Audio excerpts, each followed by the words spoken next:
Foi mais uma semana de turbulência e atrito em Brasília. O Supremo Tribunal Federal fechou o cerco contra influenciadores digitais e empresários apoiadores do presidente Jair Bolsonaro. Eles são suspeitos de participação num esquema de produção em massa de fake news e ataques nas redes sociais contra ministros do STF. Parlamentares aliados de Bolsonaro também foram chamados a dar explicações. Quem são essas pessoas na órbita do presidente e que estão sendo investigadas por supostamente espalhar ódio, ameaças e mentiras na internet? O nosso primeiro passo é entender que existem limites claros. Uma coisa é opinião. Todos têm direito de manifestar a sua opinião, de fazer críticas, de fazer inclusive críticas contundentes. Mas a partir de qual momento a opinião e a liberdade de expressão cruzam a fronteira para o crime? Quando você acusa alguém de um crime falsamente, quando você ofende a honra dessa pessoa, seja imputando um fato desabonador, seja xingando essa pessoa, ali você está afetando a honra de uma pessoa e ali já é um crime. Nesta semana, o ministro Alexandre de Moraes, do Supremo Tribunal Federal, determinou buscas e apreensões em endereços de blogueiros e empresários, depois que uma investigação encontrou sérios indícios da prática de crimes. O STF investiga como funciona uma rede de ataques virtuais e de produção de fake news e de ameaças contra membros da corte. O inquérito diz que as provas colhidas e os laudos periciais apontam para a real possibilidade de existência de uma associação criminosa. Não foi preciso ir até muito longe, bastou atravessar a Praça dos Três Poderes. Entre os suspeitos, aliados do presidente da República, Jair Bolsonaro. Alguns deles têm presença frequente no palácio, como o blogueiro Alan Lopes dos Santos. Em seu perfil pessoal no Instagram, ele exibe várias fotos com o presidente.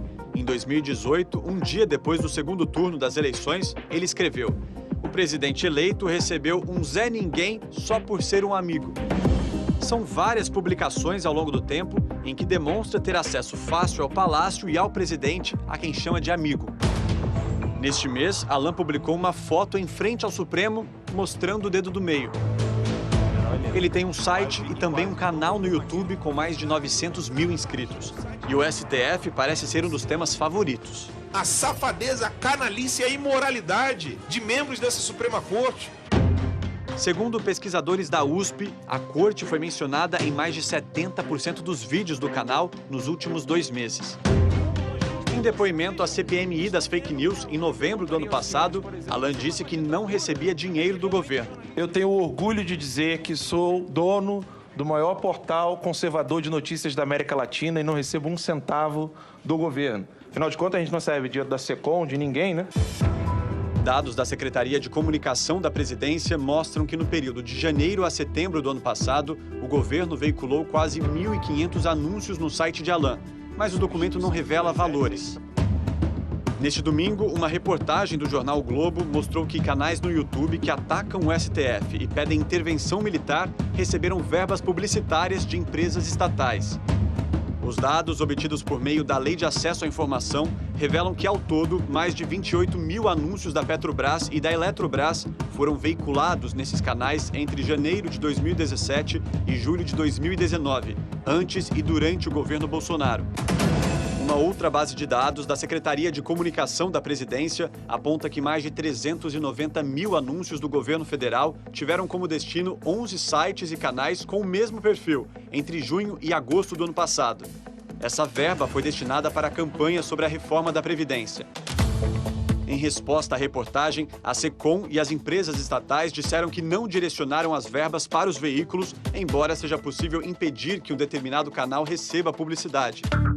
É que existe um tipo de propaganda na internet chamada de programática, que consegue direcionar os anúncios para os usuários que mais se encaixam naquele perfil de consumo. E para ter acesso a essa tecnologia, os anunciantes como Petrobras e Eletrobras contratam empresas intermediárias que negociam com as plataformas. Esses sites que compartilham fake news são muito visitados. E na medida em que a pessoa visita e cada anúncio é exibido, o site ganha um percentual daquele valor. Então, as empresas, muitas vezes, nem sabem que o seu anúncio está vinculado naquele site. Neste mês, o Banco do Brasil anunciou que iria suspender os anúncios em um site acusado de fake news.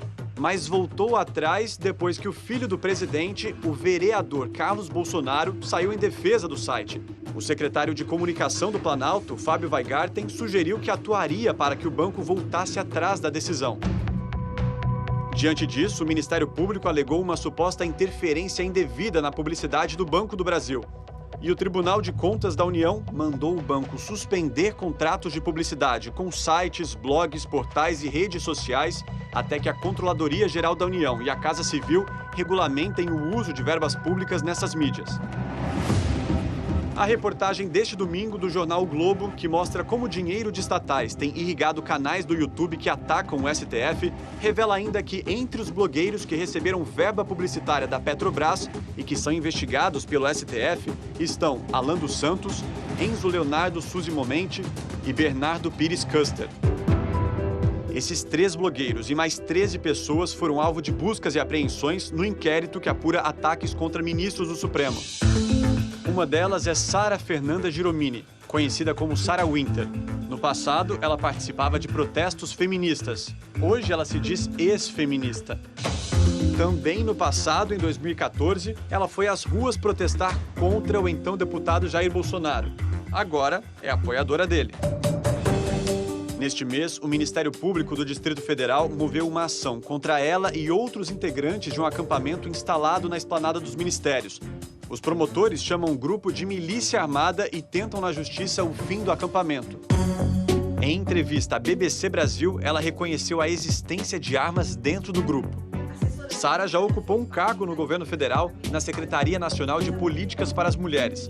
Foi nomeada em junho de 2019 e exonerada em outubro. Se você me aguarde, Alexandre de Moraes, o senhor nunca mais vai ter paz na vida do senhor. Eu queria trocar soco com esse arrombado.